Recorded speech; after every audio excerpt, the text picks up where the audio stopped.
Hello，大家好，我现在在乌克兰，和从洛杉矶来的朋友大风在一起。大风这一次来乌克兰也是历经艰苦，你可以介绍一下你就是来的过程吗？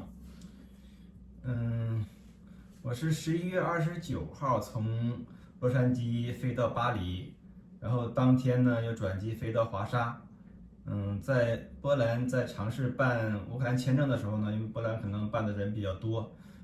会推迟很久，推迟3个月，然后又临时决定去斯洛伐克领事馆申请，但他申请呢又失败了，然后又转到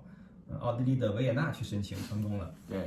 然后再返回到斯洛伐克，打算乘大巴来乌克兰入境的时候，在那个大巴的车站就是突发这个急性阑尾炎，然后就住院手术了。其实这个就是办理 visa 的过程你没有太讲，因为很多华人啊来乌克兰可能面临比较大的一个问题，可是第一个问题就是如何办 visa。你是之前有申根签证，对，然后是来到这个欧洲之后再办理来到乌克兰的这个签证。对，这方面的一点经验呢，就是如果是有想来乌克兰的朋友呢，最好是在你动身之前，在你所在地去乌克兰驻当地的大使馆，提前办好乌克兰的 visa，这样的话你就可以一路按照你的计划，就是不停歇的就可以入境乌克兰。对，像我这样是在出发之前呢，并没有办乌克兰的签证，只是办了申根签证，然后你到了申根国家之后呢，你还要去找哪个国家办乌克兰签证能够更快一些，所以说我辗转了3个地方才办到这个乌克兰签证，就这样就耽误了一些时间。对，就是说2种方式都可以，你来欧洲国家之后再办，或者是在你出发地就开始办好签证都可以。最好是在出发地就办好。对，因为你落地了申根国家之后再办的话，可能就会有一些就是意料不到的事情，可能是申请失败呀，或者说排期比较长了，需要等待时间比较长，这样的话就会把那个路程耽误掉。是。然后大风对他自己就是这个阑尾炎那个手术也是比较轻描淡写，因为这个阑尾炎手术，我从来之前这方面没有过这方面的问题，从来没有什么疼啊怎么样的，没有任何的这种问题，也没有想到会路上突然会这种病发病，因为我之前会有一个的胆结石的问题，在斯洛伐克就是申请 visa 失败的时候呢，可能当时一着急导致这个胆结石发作，然后当时我也是已经计划好了要去维也纳去再继续申请，然后就想急着赶路，就没有去医院，就想忍一忍之后能不能就是挺过去就可以继续赶路，然后挺了10个小时，很痛苦很疼嘛，就没有挺过去，然后当天晚上又去斯洛伐克那个首都的医院去急诊，急诊临时处理了之后呢，当天晚上很晚回到住处，睡了几个小时，第2天早上起来，然后要赶去那个维也纳，去第3次申请签证，然后申请签证都是很顺利很成功，当时也很高兴，申请成功之后呢，又返回到斯洛伐克的首都，再买大巴票，车票去乌克兰的时候呢，就在车站突然发作，当时我不知道是因为什么原因，我还以为还是胆结石的问题，但是它的发作的那种症状不一样，就不是疼痛，而是在浑身发抖，就是抖得很厉害，根本控制不住自己，这个觉得后腰特别痛，之前没有过这种症状，也不知道是为什么，然后就躺到那个售票大厅的地面上，然后有一些这些热心的斯洛伐克群众啊把我围起来，然后过来抢救啊，又问我会怎么样啊，帮着我叫救护车呀，这样的话。救护车来了之后，把我送到医院，到医院他们医生一检查，说是阑尾炎的问题。救护车给我送到医院那个急诊室之后呢，当时我就有点恍惚，我又去了昨天那个去急诊的医院嘛，因为他们的格局都差不多，但是医生不一样。我不知道是不是他们换班了，我就问了一下医生，我说这个是不是我昨天来过？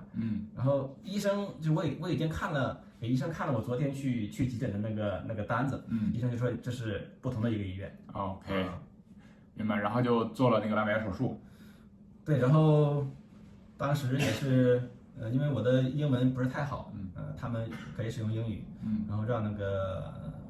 我爱人跟他们交流一下我的情况，当时我爱人就说这是急性阑尾炎，很紧急，必须马上手术，不能再去旅行了，当时就听从医生的这个建议，当天晚上就手术了。当天晚上手术，手术之后又过了2天，又把刀口拉开了。对，因为这个阑尾炎手术呢，它有一部分可能就会出现术后感染。如果是幸运的话，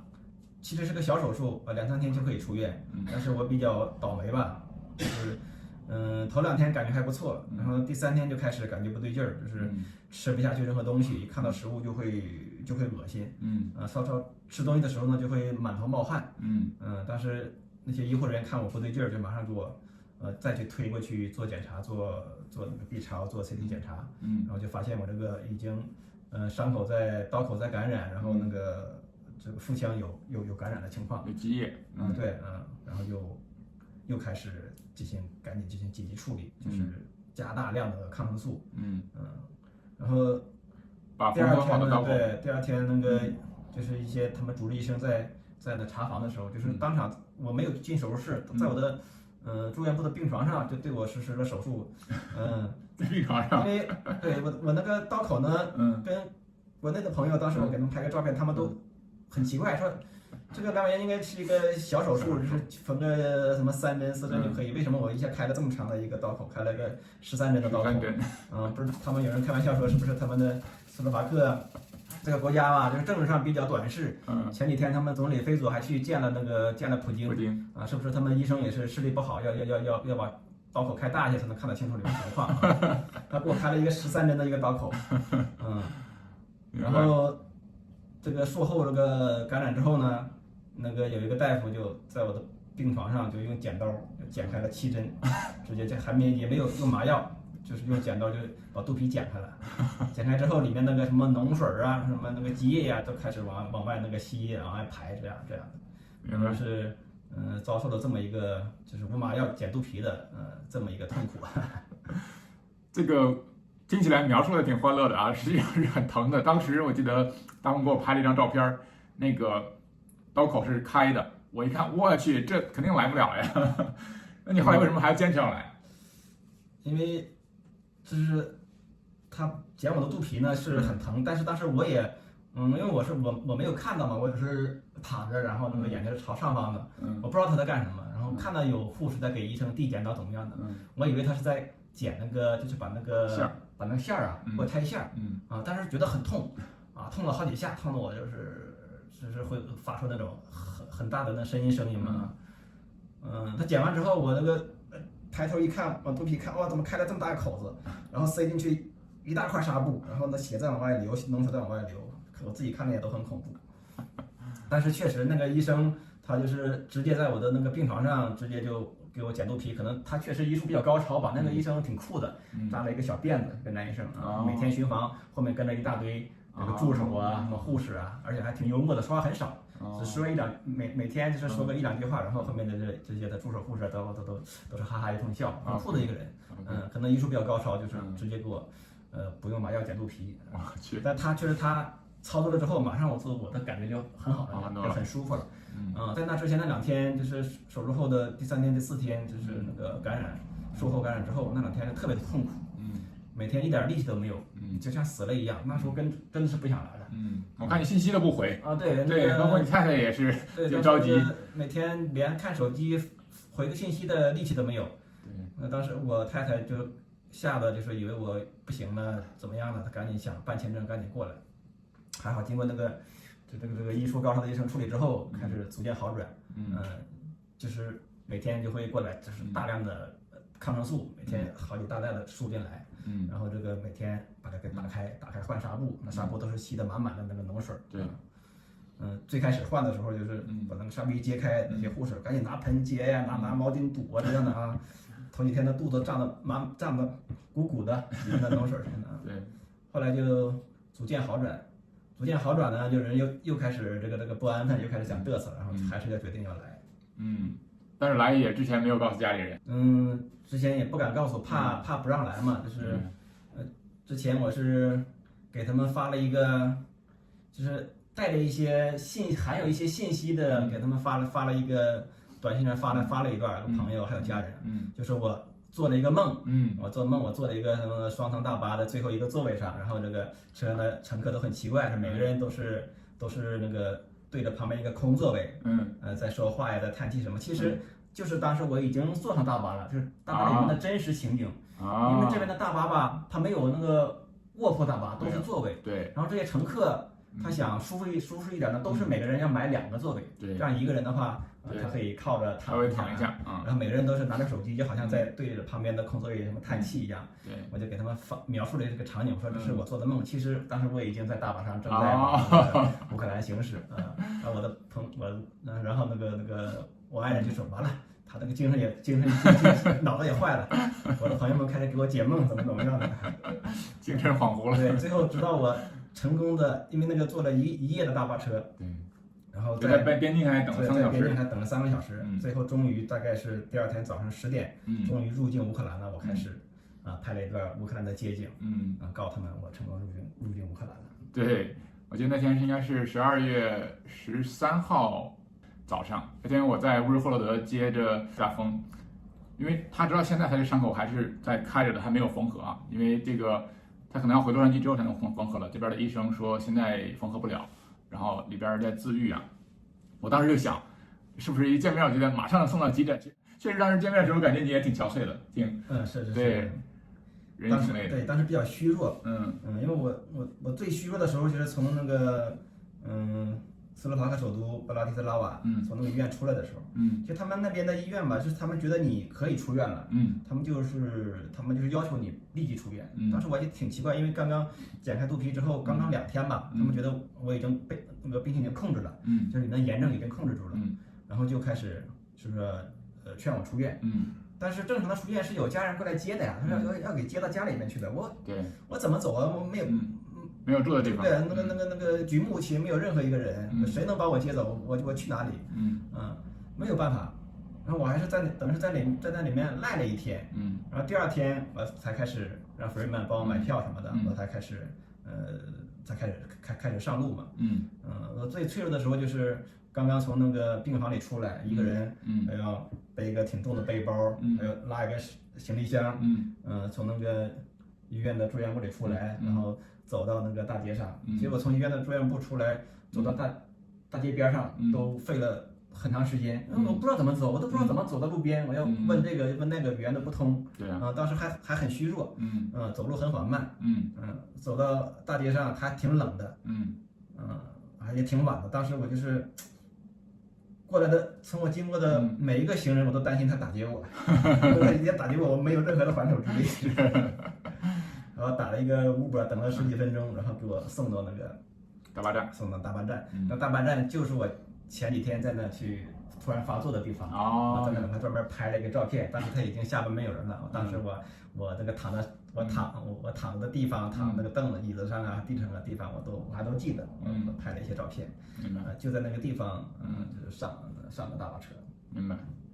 然后来到乌克兰之后，也基本上每天都要去医院。总的来说，你感觉就是现在这个恢复情况怎么样？以及这个对乌克兰这种医院的这种便捷程度啊什么的，有什么印象？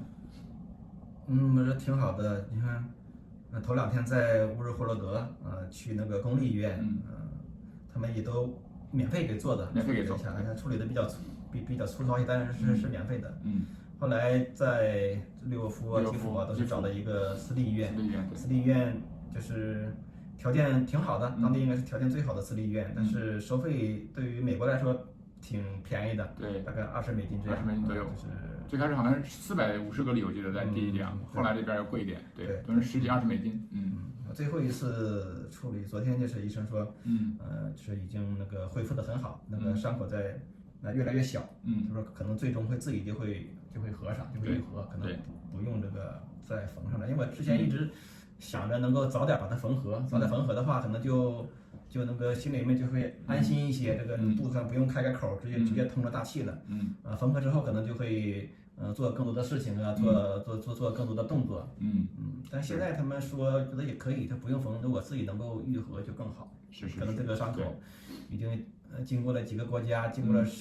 经过了这个7、8家医院，10几个医生护士，我觉得这个也是个国际伤口。你们是国际战士，我们是国际伤口、国际病人、国际刀口，还要把他带回到洛杉矶去。说实话，我陪大风在乌克兰走这么几个城市，然后去医院，我也放心不少。其实我之前在乌克兰待了半年多，我没有去过这个普通医院，我去过都是那个军队医院，不需要预约，然后我们的那个士官带着我们直接就到各个科室就去看了那种。对，在这边我感觉，首先跟中国医院非常不一样的，他是给你先看病，然后后收费，甚至公立医院不收费，对，然后效率也还可以。像我们去那个私立医院呢，有的时候你有，比如说有什么事情稍微晚一点，像我们昨天去医院就晚了15分钟，他也会等你，然后很快给你处理好，然后都会给你交流，后面怎么去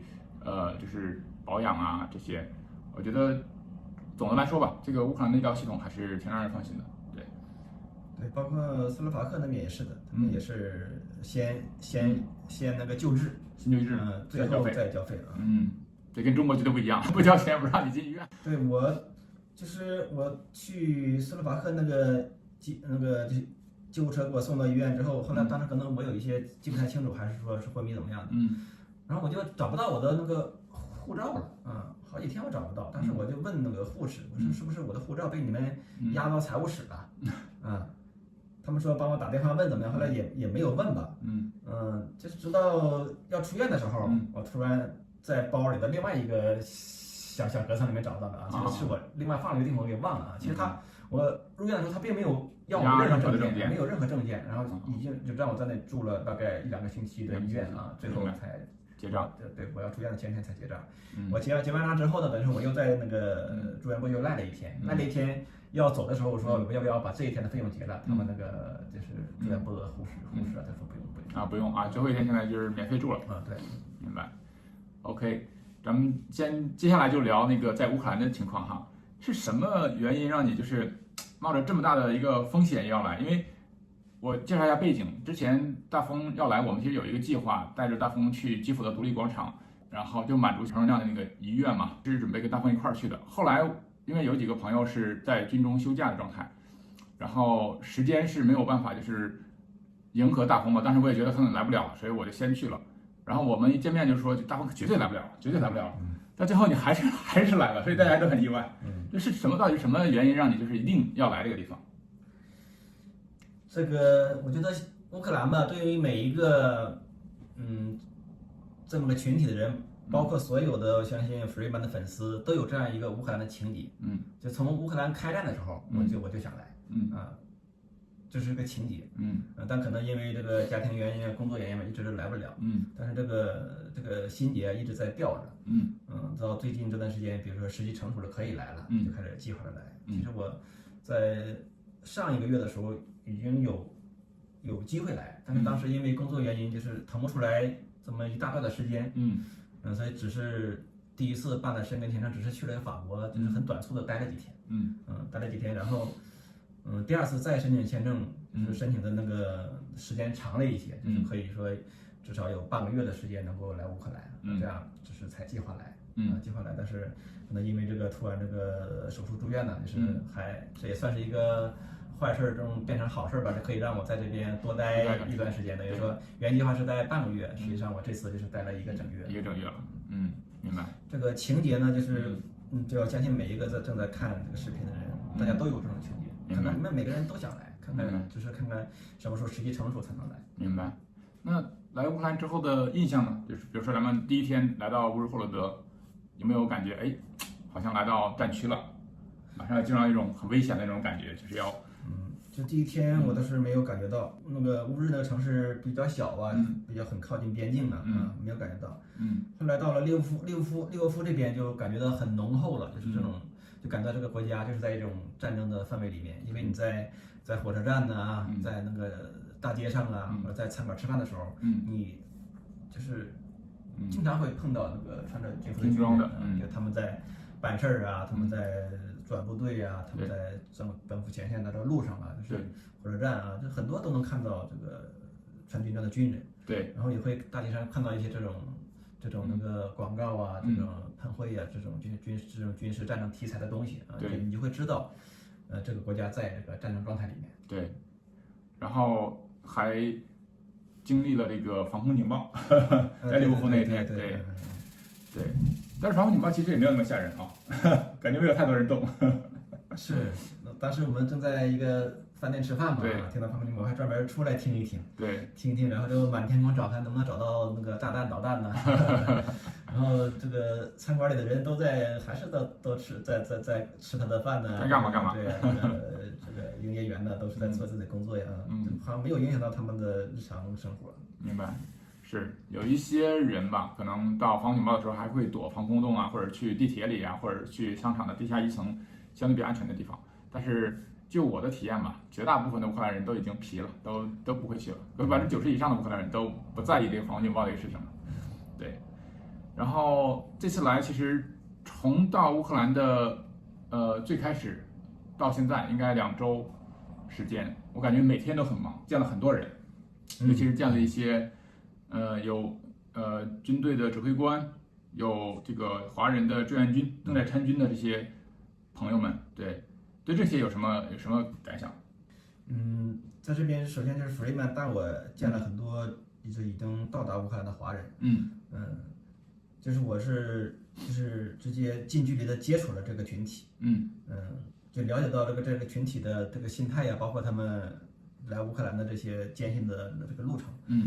其实不管中国政府对乌克兰是什么样的态度政策，我觉得在中国还是有很大一个基数的群体，他们是支持乌克兰的，是的，是站在正义这一边的，是的，而且这个群体他们在行动，他们在活跃，那有的人就是花费了很大的时间、精力、钱财终于抵达乌克兰，在这边也在做着各种各样支援乌克兰的事情，有的在积极的报名参军，有的在参与乌克兰的一些经济建设，有的在投资乌克兰，就是有这么一个群体，就是我就管这个群体叫做那个支援乌克兰的中国人，明白。这个群体是非常令人的尊敬佩服的。是，尤其是一些朋友，其实就跟我们在一块儿的一个朋友，但是由于这个安全的原因，他不能露脸哈，花费了非常多的钱，然后花上百万，然后被骗了很多次，花了10个月的时间，才终于来到乌克兰。对。据我的了解，就是来到乌克兰的几乎每一个人，除了那些学生签证哈，就是这种真的是怎么说支援乌克兰，然后来帮助乌克兰，出于这样的心态走正常途径来的，都挺费周折的。对，因为现在就很多人还不知道，就是特别是从国内来乌克兰的这种正常的途径和正确的途径，都是各种打听消息，然后走了很多弯路，去小红书上搜索呀，花了很多冤枉钱。是的，像这个刚刚朋友们提到的，就是花的比较多的，花了，是为了来乌克兰，为了支援乌克兰，花了上百万人民币。对，是的，包括彭成亮，就是阵亡的这位兄弟，他来乌克兰之前也是，他没有被骗这么多吧，但他被骗了$3000，以及在乌克兰的边境国家就是游荡了1个来月，然后才终于进来。对，是，所以也是基于这样的认识吧，就是大鹏也产生一个想法，就是我们能够怎么样更好的去帮助这些支援乌克兰的这些华人，更好的获取信息，然后来到乌克兰。然后我知道你也有2个计划，一个是成立一个 NGO， 一个是成立一个公司。对，咱们可以聊一聊。对，这个 NGO 呢，就是咱们去搜集这些要支援乌克兰的这个华人的力量，然后做一些捐款捐物的，给乌克兰那个部队啊，做一些这样的事情，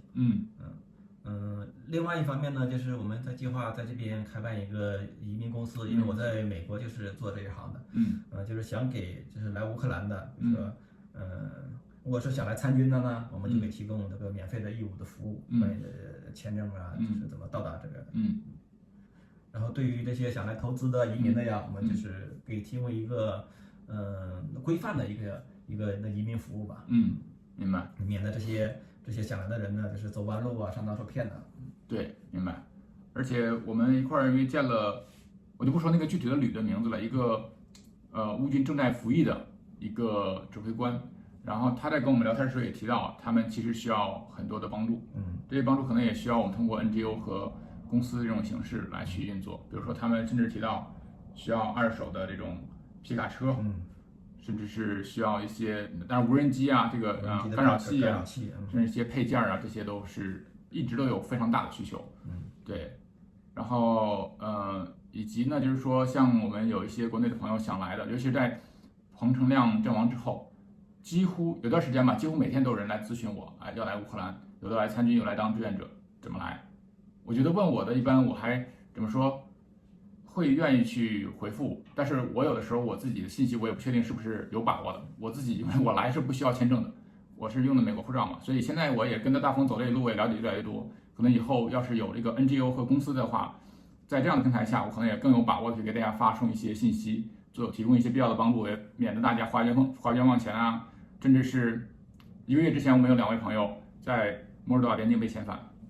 对，这些东西都可以被避免。你像现在就是想来乌克兰参军的，或者想来乌克兰做志愿者的，等我们的 NGO 这个成立之后呢，我们就可以给这样的人发那个志愿者邀请函，他凭这个志愿者邀请函就可以办这种类型的乌克兰签证，志愿者签证，凭着这个签证你可以正常来乌克兰了，就不用再去辗转第三国怎么样的这个路上要花很多钱呢，再走弯路啊，再上当受骗的啊，给他一个志愿者邀请函，明白，这是为了能够方便大家取得那个乌克兰的那个签证。是的，而且也是大风在这边了解到信息，我也才知道的，就是乌克兰也是提供这种叫避难服务，对吧？难民，对，难民，对，乌克兰的移民法里面就有这种政治庇护，包括那个对那个在所在国造成的迫害的，还有我们说，你的护照被没收的这种无法证明自己国籍的无国籍人士，或者说是受到本国政治迫害的人，提供这种政治庇护。我们有另外一个就是一个想法，还有观点，我们就觉得，你比如说你参军，这是最大的对乌克兰的支援。另外呢，就是我觉得你移民乌克兰、投资乌克兰，参与到乌克兰的重建，这都是支援乌克兰。对的，就简单的说，就是移民乌克兰就是支援乌克兰。是的，就单从经济角度来分析，我也觉得现在你过来，移民到乌克兰，支援乌克兰，是有很好的未来的前景。是的，因为乌克兰现在正处于申请加入欧盟的进程之中。对，比如你现在移民乌克兰，你获得这边的工作许可，或者说这个永久居留白卡，那一旦未来几年乌克兰成功的加入欧盟了，那么你的这个工作许可，你可以去西欧的这些发达国家去工作，都是合理合法都没有问题的。对，是的，这个等于说你来乌克兰，等于说是打开了一扇欧洲的大门。是的，你不用去花高昂的价格去移民这个欧洲国家。对的，这是一个等于说是一个前期的一个投资。明白。我那天做了一个简单的，就是在网络上搜索，发现以基辅为例乌克兰首都基辅，比如说，因为中国人好多喜欢这种买房产嘛，买一套这种2居室的房产，一般是5到8万美元。然后你买完房产之后，你就拿它租出去，对，你的回报率也是10%几，对，那个租售比很好，比美国要高，比中国高更多。中国呢，真的是那个租售比太低，相当于是靠租金收入的话，就是6到8年就可以这个回本。对，是的。从我自己的角度来讲，这个我希望帮助中国那些有经验、有技能、有知识的人来到乌克兰。尤其是有，比如说那种生产线的，把整个生产线搬过来，把共产党赖以生存的这个税源给它挖空，然后帮助乌克兰，这不是很正义的事业吗？这我很愿意做这件事。因为乌克兰现在呢，就是因为西方的援助会有很多的限制，对，包括一些那个军火的生产，对，他们现在都在力争就是本国制造，而且他们这边跟中国的不一样的地方比如说他们的这个国防的这个招标，他们是有法律规定要给你合理的利润的，对，要给你25%的利润的，对，不像中国那个可能最后你投标的时候都已经是零利润、负利润那种，就是卷到那种程度了，恶性竞争对，这边是法律规定至少要给你25%的利润的，但是你前提是要在乌克兰设厂，对吧？对，就是你在乌克兰设厂，乌克兰制造，然后你去竞标国防部的那些订单，他会给你留25%，至少25%的利润，这是法定的利润。对，他就为了扩大就是本国的这种再生产的动能嘛，对，就是扶持本国产业，获得合理的利润，对，让你的公司能持续的这种健康的运作下去。乌克兰这个投资移民的门槛也很低，而且政策也很好，$100,000，你在这边注册个公司，就是达到了符合了投资移民的这个门槛。这个$100,000呢，你注册完公司之后呢，你可以自己使用，你可以去投资买地买房或者进行运营，对，并不是说是交给政府的抵押在那里，其实都是可以自己使用的。明白。你投资移民之后，你就可以获得这边的税号啊，就是那个工卡呀，那永居的资格，比如到了5年之后呢，你可以去就是申请入籍，明白。等你有了乌克兰的国籍，那么以后那个乌克兰那个入盟了，加入欧盟了，那么你也属于欧盟的护照了，差不多就是你可以自由在而且欧盟的护照，你再去美国、加拿大啊，都是有很好的政策的，去全世界都会方便得多，比你拿那个中国护照方便得多。是，而且乌克兰的经济现在就是能看得出来，大概处于这个中国的80年代的时候的，差不多80、90年代，处于的那种态势之中。在腾飞起势的那个阶段。如果说乌克兰说如果停战之后开始进入这个重建的话，它一定是有个经济很好的一个那个就是势头，一个发展势头。是，明白。然后咱们再谈谈你的另外一个想法，因为后来我还是带你去那个就是基辅的独立广场嘛，也给3位那个阵亡的那个勇士吧给他献花。然后因为你来乌克兰之前，你就有一次在我们那个群里边你就提到这个想法，就是说能不能给他们做一个雕塑啊？对，你可以谈谈这个你是怎么想的？因为我关注乌克兰呢，就一直从它开战的时候一直在关注，但是说没有这种直接的信息，就是只是通过新闻报道来关注乌克兰。我每天晚上睡觉之前都要看一下就乌克兰战争的这种情况。弗雷曼来了之后呢，我们就有这熟悉的身边人就已经在这边，就开始这种了解这种直接的信息。当时他就说那个就是第一个持大陆护照来乌克兰参军的这个彭晨亮，他入境乌克兰的时候，水们发的视频呐，或者说给我们私发的一些视频照片呢，我都在看。因为我是比较关注这个人的，毕竟他是一个有种代表性的，他是一个第一个持中国护照来乌克兰参军的这么一个小伙子。对，当时我就有一种想法，我想就是给他一个支持，当时我就想每个月给他支援他$100这样的。但是当时我这个比较羞涩，不愿意表达吧。我这个贸然的过来说我要资助你啊，是不是觉得人家反而还不喜欢不高兴？所以说这句话就没有说出口。后来通过 Freeman 才知道，彭晨亮就是来的路上这么波折，还有又被骗了这么多钱，在外面耽误了这么长时间，然后到了乌克兰之后呢，等于说身上就1分钱没有了，然后又没有机会赚钱，当时还要找弗雷曼借钱，找那个借钱，当时听起来真是心酸心疼。这么一个热血的小伙子来到乌克兰来参军，然后居然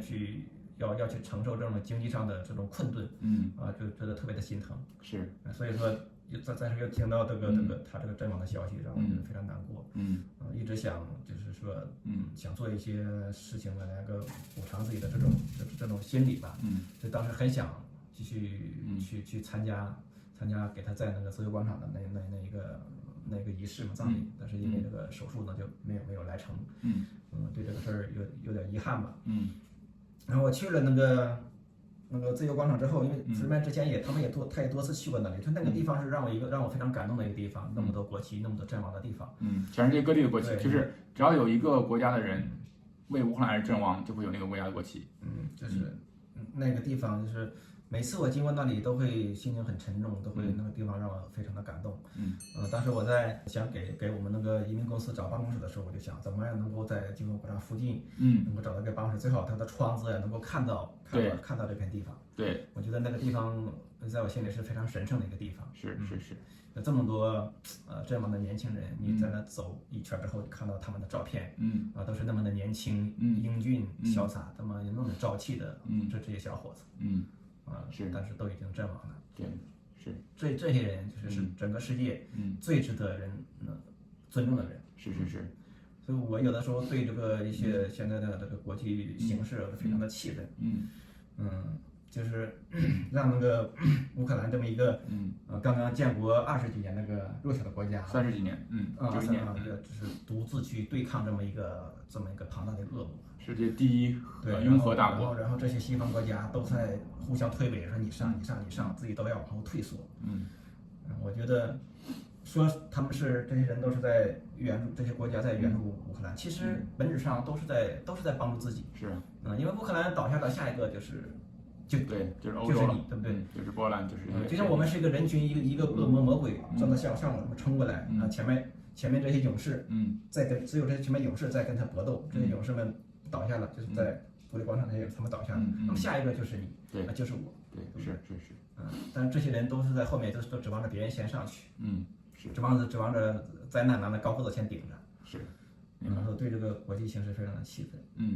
是，所以说我每次我经过那个独立广场，看到这些阵亡的小伙子，我都是心情非常沉重。是，然后也是大方的这个起心动念，其实我们现在已经在行动，就是包括希望能够从乌克兰国防部获得授权，我们买一辆这边的就是被乌克兰报废的那个俄军的坦克或者装甲车，运回到美国加州有一个自由雕塑公园，然后我们有一个那个雕塑家就是陈为民老师会承诺做就是这个雕塑，把那个彭晨亮、曾盛光还有吴宗达的雕塑放在这个坦克旁边。对，这个想法就是还是最开始就是因为 Freeman 他们组织一个就是祭奠彭晨亮的一个那个活动，当时放了一个彭晨亮的照片，就是他手持着一面青天白日满地红旗，他在说他的遗嘱的时候，那个当时那个画面就是很让我印象深刻，对，这个青天白日旗在展开，对，然后他在那挺立，对，非常帅的一个姿势，是，当时我就建议呢雕塑家陈明先生，我说你应该以这个画面为一个原型来做一幅雕塑来纪念这个俄乌战争，是，然后陈老师呢他就把这个拓展了一下，就说应该就是有3个阵亡的华人，而且3个人形成一个组雕，最好背后有一个就是被摧毁的俄罗斯的坦克，或者是那个战车，这样形成一个组雕会更有气势。我觉得它的这个设计就是更加的大气嘛。我这次来的一个工作也是说要在这边看看怎么样能够在这边找到一辆就是被摧毁的那个俄罗斯的那个坦克和战车，然后运回到加州，是，运到那个自由雕塑公园，把这个雕塑做起来。对，希望能够很快让大家看到吧。对，这个我们一块儿在努力。